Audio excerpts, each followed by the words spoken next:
During our engagement dinner, my father-in-law humiliated me by calling me a gold digger, and my fiancé just laughed at me, so I made them regret it forever. I'm a public school teacher, and I've always been proud of that. Not because the pay is great, it isn't, but because I genuinely believe in what I do.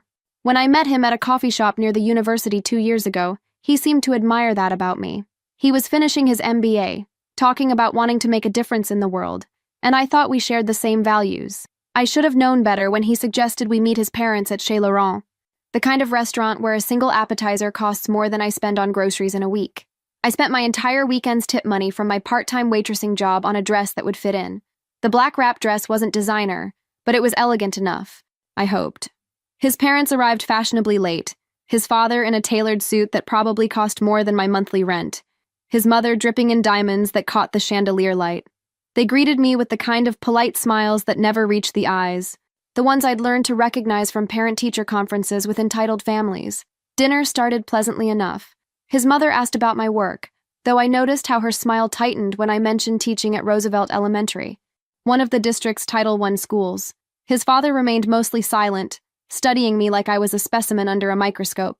The conversation flowed around topics I could barely contribute to: their recent trip to the Hamptons, renovations on their vacation home in Aspen, mutual friends I'd never heard of. I tried to engage, sharing a story about my students' science fair, but I could see I was losing their attention. When the dessert course arrived, a $70 chocolate soufflé, his father finally spoke directly to me. "So, dear, tell me honestly, what exactly do you see in our son?" The question caught me off guard.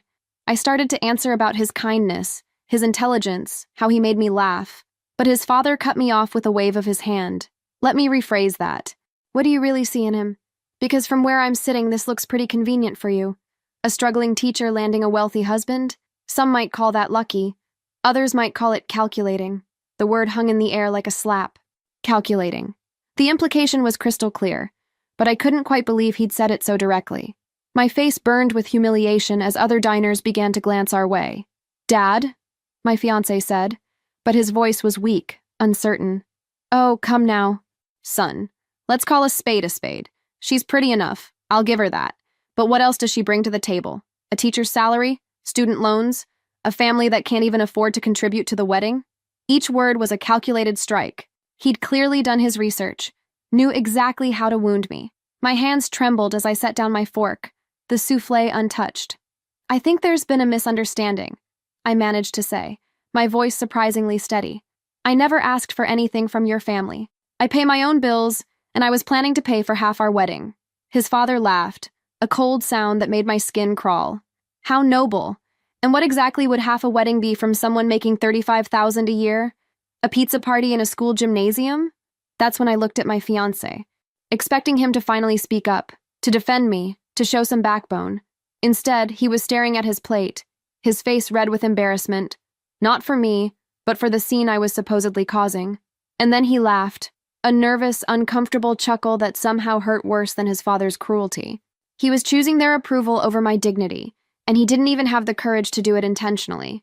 I reached for my engagement ring with steady hands. The 2-carat diamond that had once symbolized our future together now felt like a shackle. I slipped it off my finger and placed it gently next to the untouched soufflé. "Thank you for dinner," I said, standing gracefully, "and thank you for showing me exactly who you all are." I walked out of that restaurant with my head high, leaving behind not just the ring, but the illusion that I'd found someone worthy of sharing my life with. The next morning, I woke up feeling strangely light, like I'd been holding my breath for months and could finally exhale. I was still in yesterday's black dress, having collapsed on my couch the moment I got home. My small apartment felt different somehow, not smaller or shabbier, but more mine. I was making coffee when the knocking started, loud, insistent, desperate. I knew it was him before I looked through the peephole. He stood there with an enormous bouquet of white roses and that kicked puppy expression he wore whenever he'd disappointed someone.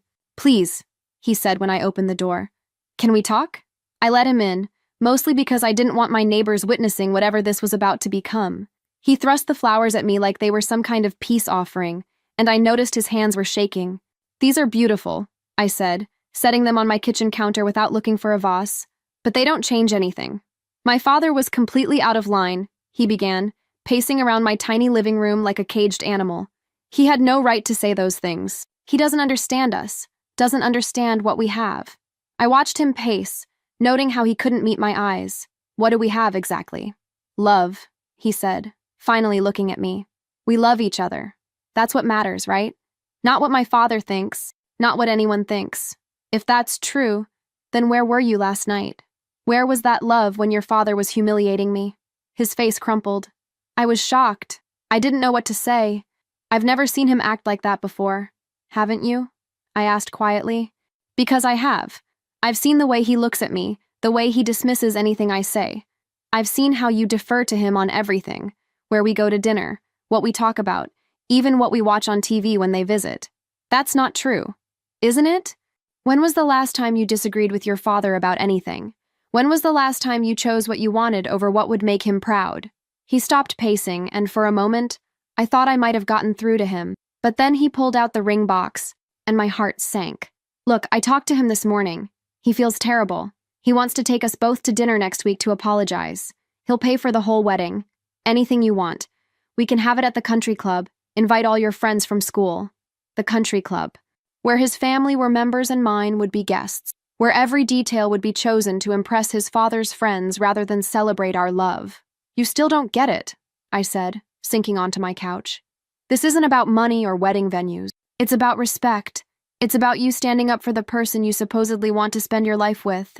I do want that, he said, sitting beside me and trying to take my hand. You're the best thing that's ever happened to me. Please just put the ring back on. We'll figure this out. Will we? Or will you just find new ways to smooth things over, to make everyone comfortable except me? He was quiet for a long moment, and I could see him struggling with something. Finally, he spoke, his voice small and defeated. He controls everything. The trust fund, my job at his company, even this apartment. It's all his. If I defy him completely, I lose everything I've worked for. And there it was. The truth I'd been trying not to see for 2 years. He wasn't choosing between me and his father. He was choosing between me and his comfortable life. And I already knew which one mattered more. I understand, I said softly. I do. But I can't marry someone who sees our relationship as something to be managed rather than defended. He tried to argue, tried to explain, tried to make me understand the pressure he was under. But I'd heard enough. When he finally left, he took the ring with him, and I felt that strange lightness again. The calls started 3 days later. My phone would ring at all hours, during my lunch break, while I was grading papers, even at 6 in the morning. Each time his name would flash on the screen, and each time I'd let it go to voicemail. The messages grew increasingly desperate. First, they were apologies mixed with pleas for me to reconsider. Then came promises about standing up to his father, about choosing me over family expectations. By the 4th day, there was anger creeping into his voice, frustration that I wasn't being reasonable about the situation. But it was the message from his mother that really caught my attention. Her voice was syrup-sweet, the kind of tone she probably used with difficult board members at her charity functions. Sweetheart, I hope you're not letting pride get in the way of your future. My husband can be traditional in his thinking, but he means well. You're a smart girl. Surely you can see that some battles aren't worth fighting. We all have to make compromises in relationships. Call me compromises. As if accepting humiliation was just part of being a mature adult. I was still processing that when my principal called me into her office Friday afternoon. Mrs. Davidson was in her 60s, a former teacher herself who'd fought her way up through the ranks when women administrators were still a rarity. She had a reputation for being fair, but tough, and I respected her immensely. Sit down, she said, closing the door behind me. I got an interesting phone call this morning. My stomach dropped. Oh? A gentleman claiming to be concerned about your emotional stability. He suggested that you'd been under significant stress lately and might not be fit to be around children. The blood drained from my face. What did you tell him? I told him that any concerns about my teacher's performance would need to be submitted in writing, through official channels with specific examples of problematic behavior. Funny thing is, he couldn't provide any. Mrs. Davidson leaned back in her chair, studying my face. Want to tell me what this is really about? I found myself telling her everything. The dinner, the humiliation, the breakup, and now this apparent attempt to sabotage my career. She listened without interrupting, her expression growing darker with each detail. That's harassment, she said when I finished. And it's incredibly stupid harassment at that. I've been watching you teach for 3 years. Your students adore you, Your test scores are excellent, and you've never had a single behavioral incident. If anything, you're one of our most stable teachers." Relief flooded through me, followed quickly by anger. It was one thing to attack me personally, but to go after my livelihood, my ability to support myself, that was a new low. "What should I do?" I asked. "Nothing for now. But if he calls again, I'll be forwarding his information to our legal department. We don't take kindly to outside interference with our staff." Walking home that afternoon, I felt a strange mixture of vindication and sadness. His father's attempt to punish me had backfired, but it had also confirmed something I'd been trying not to acknowledge. This family would never accept me. And worse, they'd actively work to destroy me if I didn't fall in line. That evening, I finally listened to the voicemails from my ex-fiancé. In the most recent one, his voice was strained, exhausted. "I don't know what else to do. My father says you're being dramatic, that this whole thing is blown out of proportion. Maybe if you just apologized for walking out, we could move past this. Call me back, please." Apologized. For having enough self-respect to leave when I was being insulted. For refusing to accept unacceptable behavior. I deleted all the messages without returning the call. Some bridges, once burned, should stay that way. My roommate found me that weekend sitting on our living room floor, surrounded by bridal magazines I'd been collecting for months. I was methodically tearing out pages, venue photos, dress designs, flower arrangements, and dropping them into a large trash bag. "Therapeutic destruction?" she asked, settling down beside me with 2 cups of coffee.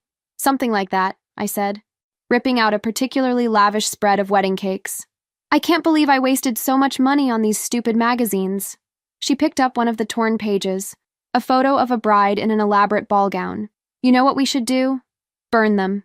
I looked up at her, surprised. "What? Seriously? My grandmother used to say that fire cleanses everything. We could have a little ceremony, say goodbye to this version of your future, and make space for whatever comes next." An hour later, we were on our apartment building's roof, feeding magazine pages to the flames in our portable fire pit. It was oddly satisfying, watching those perfect wedding images curl and blacken, releasing me from dreams that had never really been mine anyway. "Can I ask you something?" she said as we watched the last of the magazines burn.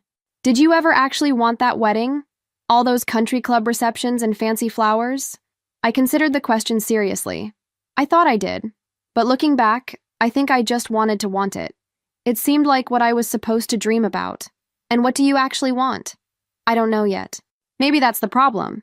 I've been so focused on fitting into someone else's vision of my life that I forgot to figure out my own. The conversation reminded me of something I'd been avoiding, calling my sister. She lived 3 states away, had met my ex-fiancé exactly twice, but had an uncanny ability to see through people's facades. "Finally," she said when she answered the phone. "I was wondering when you'd call to tell me you dumped that spineless mama's boy. How did you—" "Instagram. You haven't posted a single photo with him in 2 weeks, and you usually post them together every few days. Plus, you sound different. Lighter." I told her about the dinner, about his father's cruelty, and his failure to defend me. She listened quietly, making small noises of disgust at the appropriate moments. "I have to be honest," she said when I finished. "I never liked him. I kept waiting for you to see what I saw." "Which was what?" "A man who'd never learned to stand up to his father. Do you remember that first Christmas when you brought him home? Dad made some joke about his fancy car, and instead of laughing it off, he launched into this whole explanation about how it was a graduation gift, how he'd worked hard to earn it. Like he needed our approval to justify having nice things. I did remember that. At the time, I'd thought it was sweet that he cared about my family's opinion. And then there was the way he always deferred to you about everything.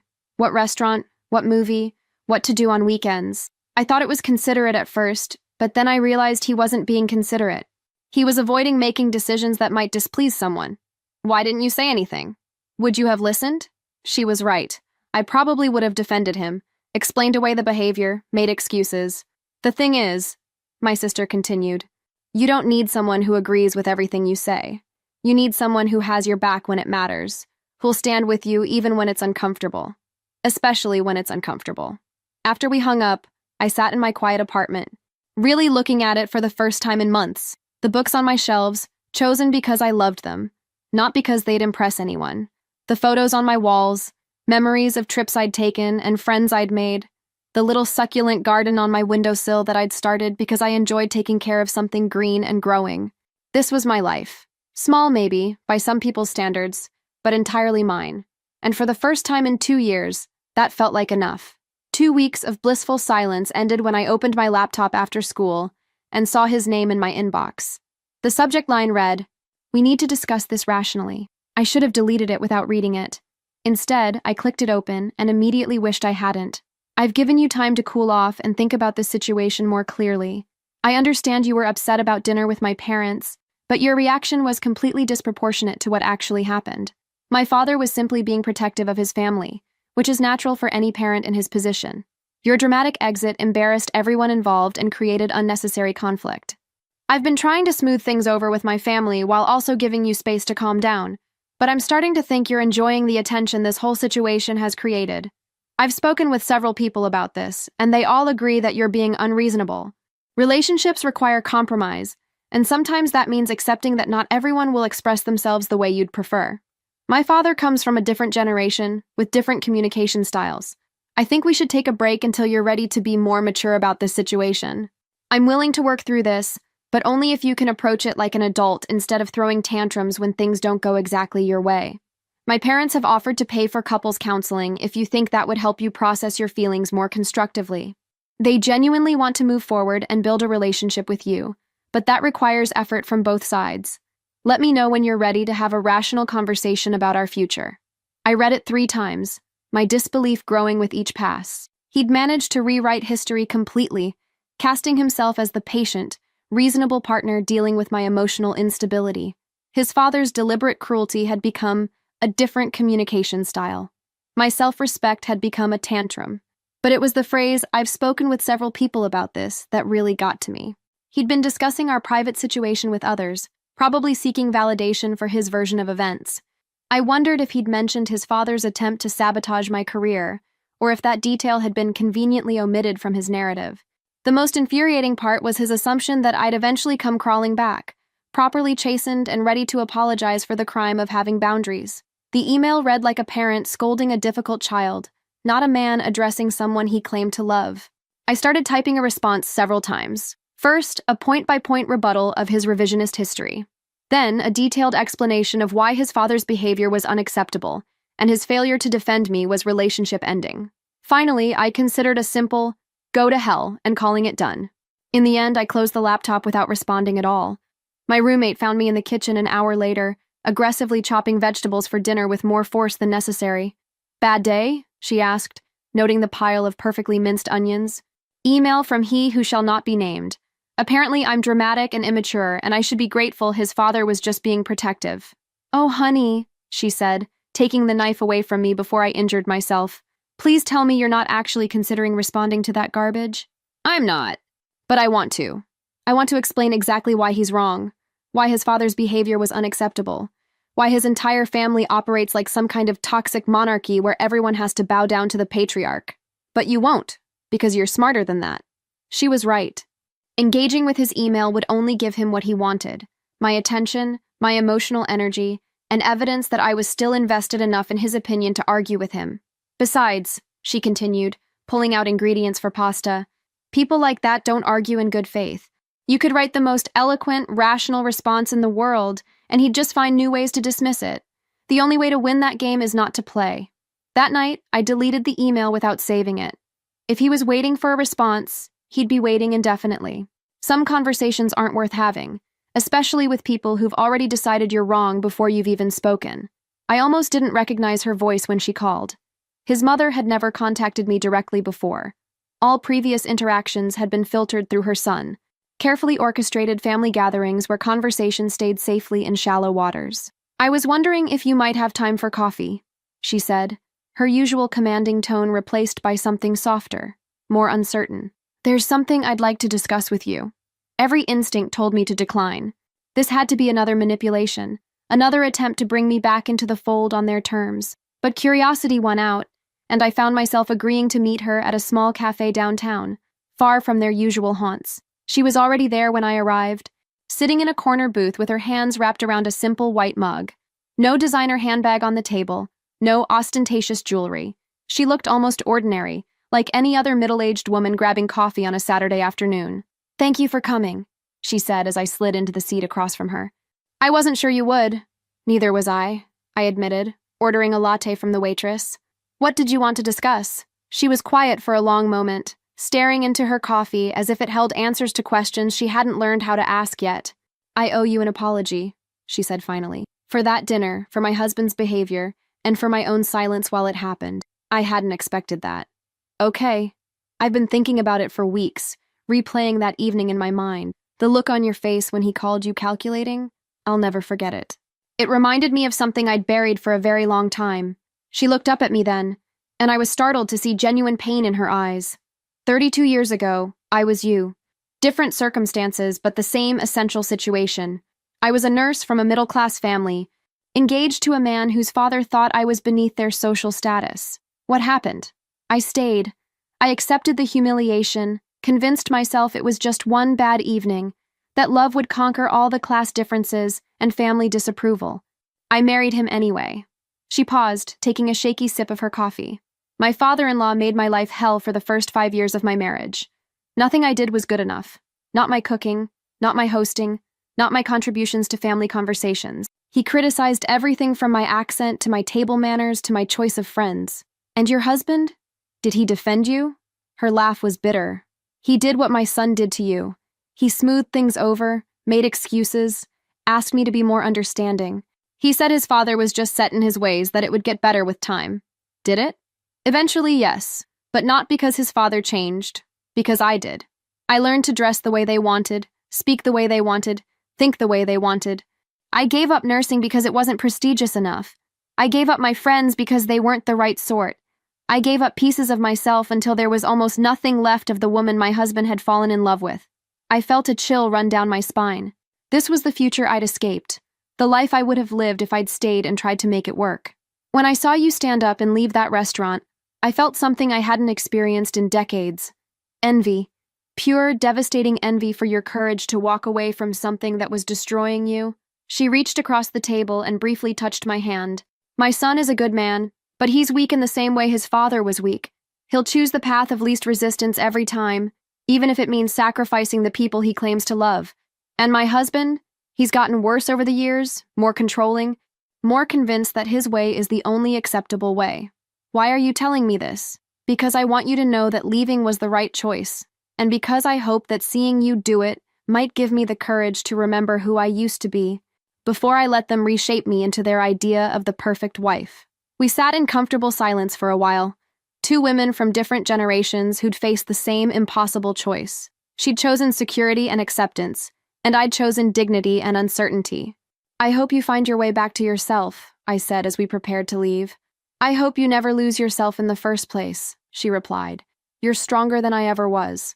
Walking home, I felt an unexpected sadness for the woman she'd been, and the woman she might have remained if she'd made different choices. But I also felt a deep gratitude for her honesty, for showing me exactly what my future would have looked like if I'd stayed and tried to fit into their world.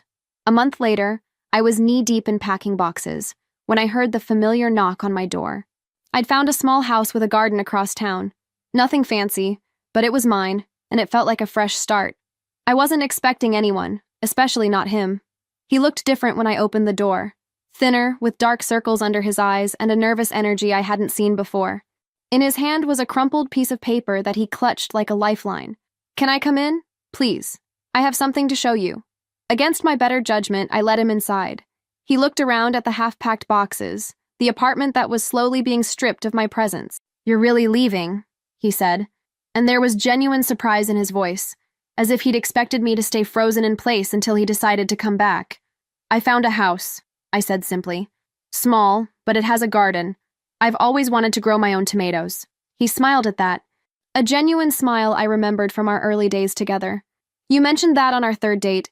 You said you wanted to can your own pasta sauce someday. The fact that he remembered surprised me. What did you want to show me? He handed me the crumpled paper with shaking hands. It was a letter, written in his father's distinctive handwriting, though the tone was unlike anything I'd ever seen from him. You ungrateful little shit. After everything I've done for you, this is how you repay me? Walking away from the family business to chase some foolish notion of independence? And for what?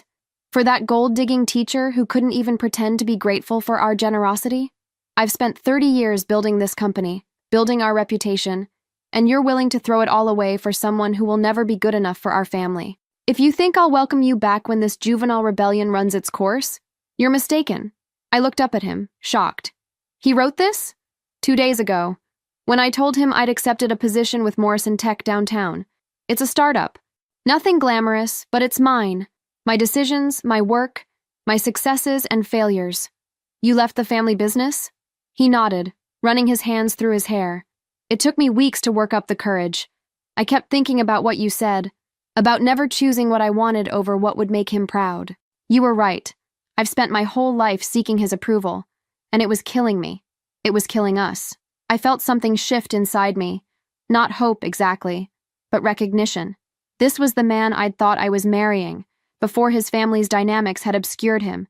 I've been seeing a therapist, he continued, trying to understand why I let him control so much of my life, why I couldn't stand up for you when it mattered. She says I have something called enmeshment issues with my family. That's a start, I said carefully. But therapy doesn't erase what happened. It doesn't change the fact that when I needed you most, you weren't there. I know, and I know I probably don't deserve another chance, but I'm asking for one anyway. Not to go back to how things were, I don't want that either. But maybe we could try again, as the people we actually are, instead of the people they expected us to be. I looked at him standing in my half-empty living room, holding evidence of his father's fury, having finally chosen his own path despite the cost. A part of me was proud of him, genuinely proud of the courage it must have taken to walk away from everything he'd known. I don't know, I said honestly. I'm not the same person who left that restaurant a month ago. I've learned things about myself, about what I want and don't want in a relationship. I can't go back to being the accommodating girlfriend who smooths over family conflicts. I'm not asking you to. I'm asking if you'd be willing to explore who we might be if we started over, with honesty this time instead of trying to fit into anyone else's expectations. I sat down on my couch, the letter still in my hands. I need time, and I need to know that this isn't just rebellion against your father that will fade when the novelty wears off. I understand. Take all the time you need. I'll be at my new job, figuring out who I am when no one's telling me who to be. And maybe, if you decide you're willing to try again, we can figure out who we are together. After he left, I sat surrounded by boxes, holding his father's cruel letter. For the first time since that awful dinner, I felt a flicker of something I hadn't dared to feel. The possibility that the man I'd fallen in love with might still exist underneath all those years of family conditioning. The small velvet box appeared on my new doorstep 3 days after I'd moved into the house. No note, no explanation, just my name written in elegant script on the attached card. Inside was the most beautiful ring I'd ever seen. Not large or flashy, but undeniably precious. A deep blue sapphire surrounded by tiny diamonds, set in white gold that had the patina of age. It was clearly vintage, clearly valuable, and clearly not from him. My phone rang as I was still staring at it. Do you like it? His mother's voice was softer than I'd ever heard it. It's beautiful, but I can't accept this. It's too much. It belonged to my grandmother, she said. She left it to me when I was about your age, newly married, and trying to find my place in a family that didn't understand me. I sank onto my new couch, the ring box still open in my lap. Why are you giving it to me? Because my husband always hated it. Said it wasn't impressive enough, not flashy enough to represent our family's status. He wanted me to have it reset with a larger stone, something that would make more of a statement at social events. But you didn't. No. It was the only thing I kept that was truly mine, a connection to the woman I'd been before I married into their world. I've worn it exactly 3 times in 32 years, always when my husband wasn't around to disapprove. I could hear her voice catching slightly, and I realized this conversation was as emotional for her as it was unexpected for me. I want you to have it because you did what I never could. You walked away when staying would have cost you yourself. And because, she paused, struggling with the words, because I've started painting again. Painting? I was an art student when I met my husband. I gave it up after we married. He said it was a hobby, not serious enough for someone in our position. But watching you choose yourself over security made me remember who I used to be. I slipped the ring onto my right hand. It fit perfectly, as if it had been waiting for me. I've enrolled in classes at the community college, she continued. Nothing dramatic, just watercolors twice a week. But it feels like coming back to life. What does your husband think? He doesn't know yet. I'm not ready for that battle. But having something that's entirely mine again, it's terrifying and wonderful. After we hung up, I sat in my new living room, surrounded by unpacked boxes and holding my hand up to catch the light through the sapphire. It wasn't an engagement ring or a promise of forever. It was something better. It was a reminder that sometimes the most valuable gifts come from unexpected sources, and that solidarity between women can bridge even the widest gaps. I spent the rest of the afternoon arranging furniture and hanging pictures, making decisions based entirely on what I liked, rather than what would impress visitors or fit someone else's aesthetic. The house was small, but every corner felt like me. The reading nook by the window where morning light would be perfect for grading papers. The kitchen with enough counter space for serious cooking experiments. The back door that opened onto a yard where I could finally plant that garden. When evening came, I stood on my back porch wearing the sapphire ring and looking out at the space that would soon hold tomatoes and herbs and whatever else I decided to grow.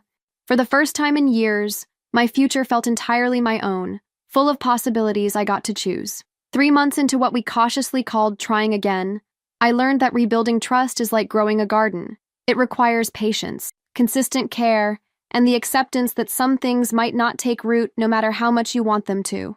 We met twice a week for coffee, never at my house, never at his apartment.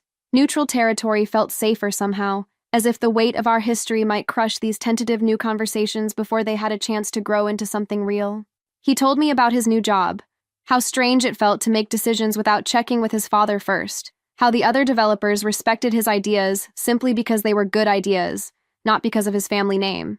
I told him about my garden, how satisfying it was to watch things grow from seeds I'd planted with my own hands. The sessions with the couples therapist were harder. Dr. Martinez had a way of asking questions that stripped away all the careful politeness we'd developed, forcing us to examine the infected wounds we'd been trying to ignore. "Tell me about trust," she said during our 6th session. "What does it mean to each of you, and where do you think it broke down?" "I need to know that when someone attacks me, he'll defend me," I said, looking directly at him. "Not smooth things over afterward, not make excuses for why it happened, but stand up in the moment when it matters.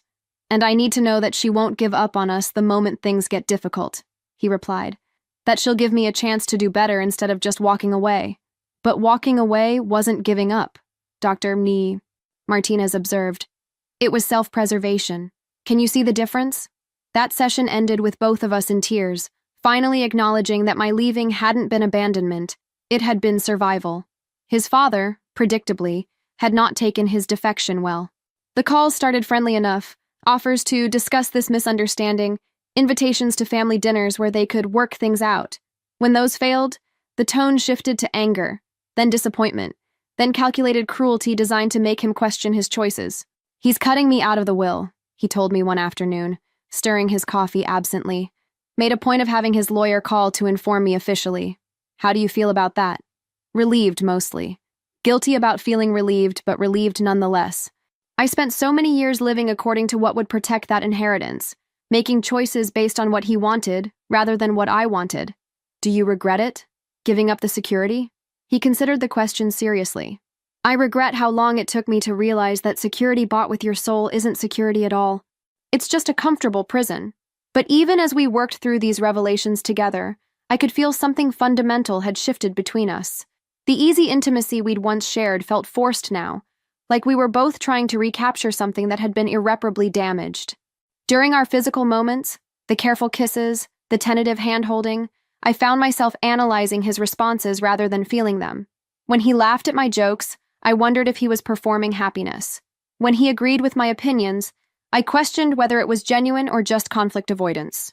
"I don't trust my own judgment anymore," I confessed to my roommate one evening. "I can't tell if I'm being unfairly suspicious or if my instincts are trying to protect me from making the same mistake twice." "Maybe both," she said gently. "Maybe you need more time.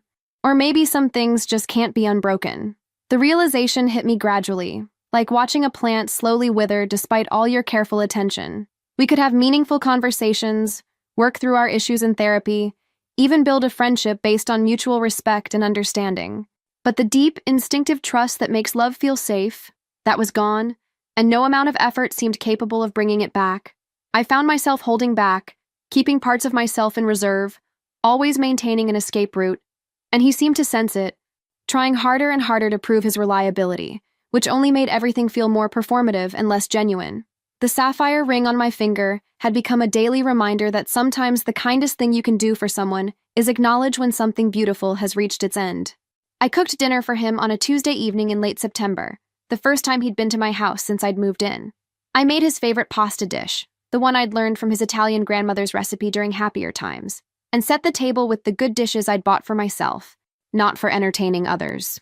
We ate quietly, making small talk about work and the weather, both of us sensing that something significant was happening without being quite ready to name it. He complimented the meal, helped clear the dishes, and settled onto my couch as if we were any ordinary couple spending a pleasant evening together. But we weren't ordinary, and we weren't really a couple anymore, despite our best efforts to pretend otherwise.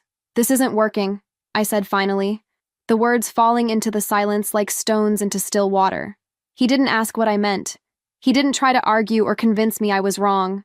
He just nodded slowly, his shoulders sagging with what looked like relief mixed with sadness. "I know," he said quietly. "I've known for weeks, but I didn't want to admit it. We're trying so hard to rebuild something that we're both exhausted. And what we're building, it doesn't feel like us anymore.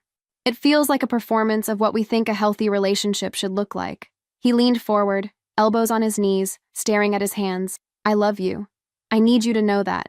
What I felt for you was real. What I still feel is real. I know. I love you too. But love isn't always enough, is it? Sometimes love means recognizing when you've broken something beyond repair."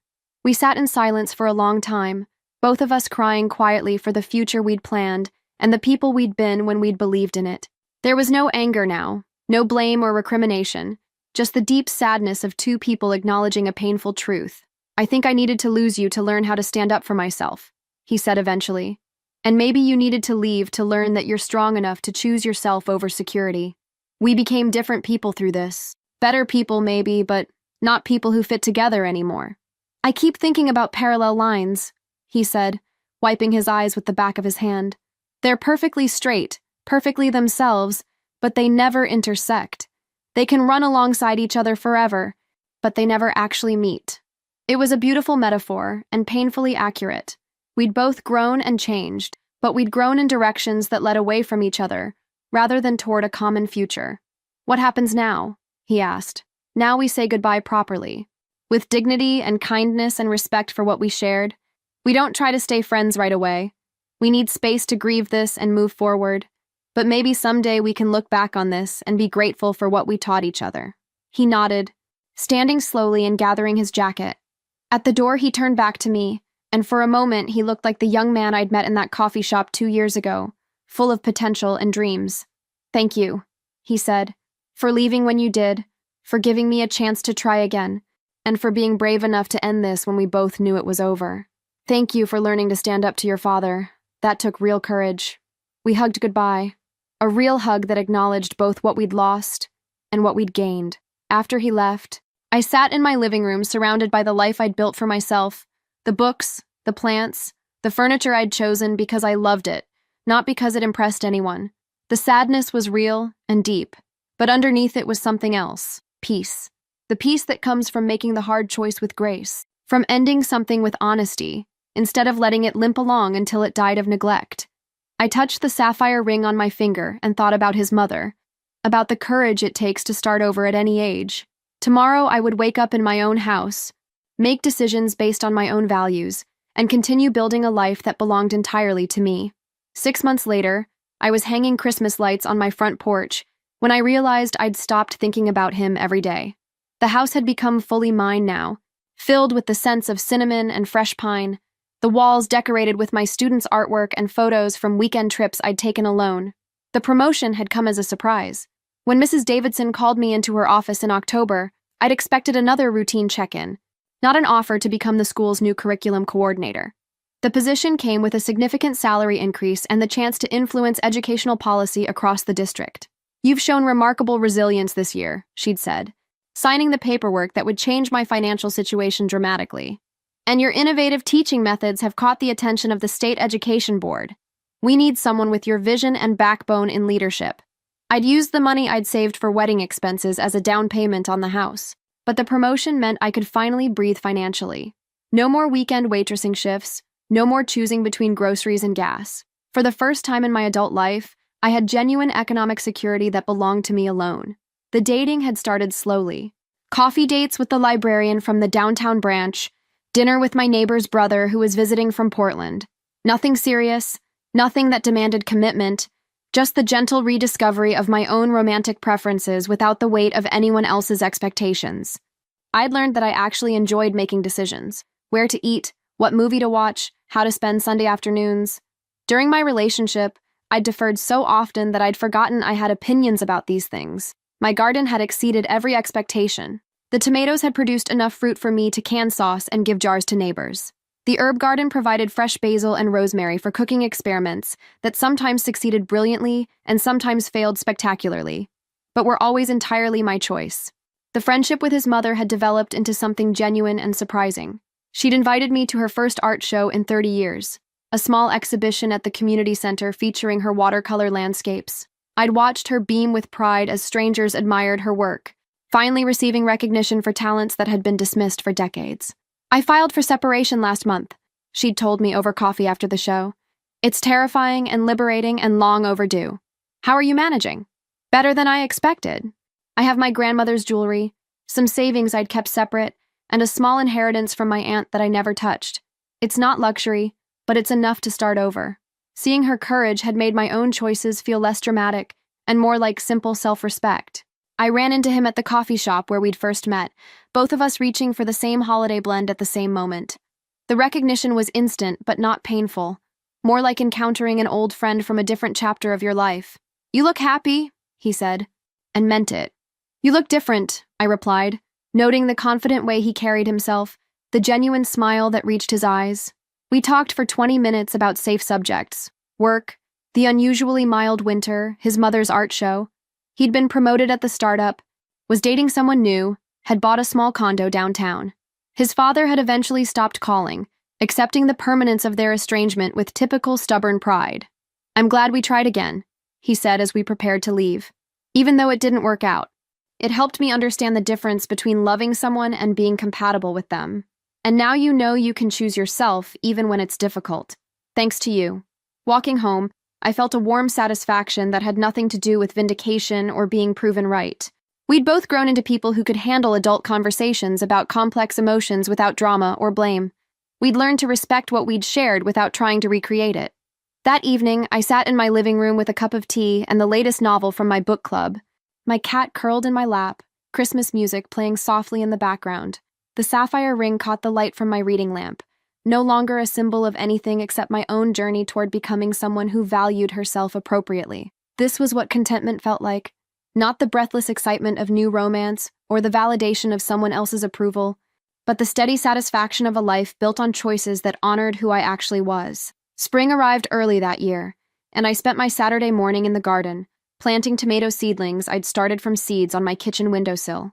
The sapphire ring caught the morning light as I worked, no longer a gift from someone else's mother, but simply a beautiful piece of jewelry that I wore because I loved it.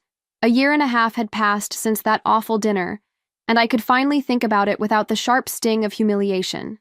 It had become simply a story about the night I learned who I was and what I would and wouldn't accept. The headlines in the local business section had surprised me 6 months ago. His father's company facing federal investigation for tax evasion and fraudulent practices. The man who'd called me a gold digger was apparently the one who'd been stealing from investors, employees, and the government. His son had dodged a bullet by leaving when he did, though I doubted he'd seen it that way at the time. His mother had finalized her divorce and moved into a small apartment near the art district downtown. Her paintings were selling well enough to support her modest lifestyle, and she'd started teaching watercolor classes to other women starting over later in life. She'd found her tribe, her purpose, and her voice. My ex-fiancé was engaged again, to a woman he'd met at his startup who came from a background similar to his own. The announcement in the society pages showed them both smiling genuinely, and I felt nothing but happiness for them. They looked like they fit together in a way he and I never had, even at our best. I was dating someone new myself, a fellow teacher who coached soccer and made me laugh until my sides hurt. He'd never met his father's approval because his father had died when he was 12, and he'd learned early that the only person's opinion that mattered in his life choices was his own. We were taking things slowly, building friendship first, but there was an ease between us that felt healthy and sustainable. Sitting back on my heels, surrounded by the neat rows of vegetables I'd planted, I thought about fairy tales and happy endings. As a child, I'd believed that finding the right prince was the only path to happiness, that love conquered all obstacles if you just tried hard enough. But real life had taught me something more valuable. Sometimes the most loving thing you can do is walk away. Sometimes the happy ending is learning to rescue yourself. Sometimes the greatest romance is the one you build with your own life, creating something beautiful and meaningful that belongs entirely to you. The house around me hummed with the sounds of a life fully lived, the dishwasher running, my cat purring on the windowsill, music drifting from the radio in the kitchen. This was my castle, built not on someone else's foundation, but on the solid ground of my own choices and values. I no longer kept the sapphire ring as a reminder of strength I needed to find. I wore it because I'd become that strength. The shy teacher who'd been intimidated by wealthy in-laws had evolved into a woman who knew her worth and refused to settle for less than she deserved. That evening, I called my sister to tell her about the garden, about the promotion I'd received to assistant principal, about the vacation I was planning to Ireland this summer. She listened with the satisfaction of someone who'd always known I was stronger than I gave myself credit for. "Remember when you called me that night after the dinner?" she said. "You were so upset, convinced you'd made a mistake by walking away." "I remember. I knew then that you'd be fine. Not because walking away was easy, but because you finally chose yourself over comfort. That's when I knew you'd figured out the secret." "What secret?" "That you don't need anyone's permission to live your own life." After we hung up, I sat on my back porch, watching the sunset paint the sky in shades of orange and pink. Tomorrow was Sunday, and I'd planned a lazy morning with coffee and the newspaper, maybe some baking if the mood struck me, definitely some time in the garden checking on the progress of the seeds I'd planted. These were small pleasures, ordinary moments that might seem unremarkable to someone looking for dramatic transformation. But they represented something revolutionary to me, the radical act of building a life based on what brought me joy, rather than what impressed others. The fairy tale I'd written for myself didn't end with a wedding or a rescue or someone else completing me. It ended with the recognition that I'd been complete all along, just waiting for the courage to stop trying to fit into someone else's story and start writing my own. And they all lived authentically ever after.